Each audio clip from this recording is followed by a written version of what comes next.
Sa amin pong pangalawang tagapamahalang pangkalahatan, kapatid na Angelo Eranio Manalo, mula po sa Distrito Eklesyastiko ng Quezon, kami po ay buong kagalakan na bumabati sa inyo ng maligayang kaarawan po.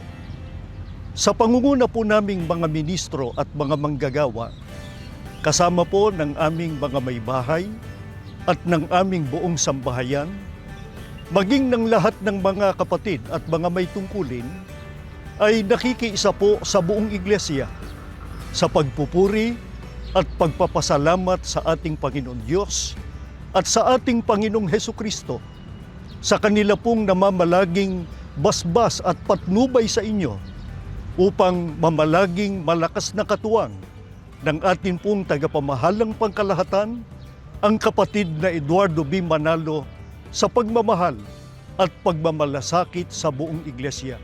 Muli po, happy birthday po!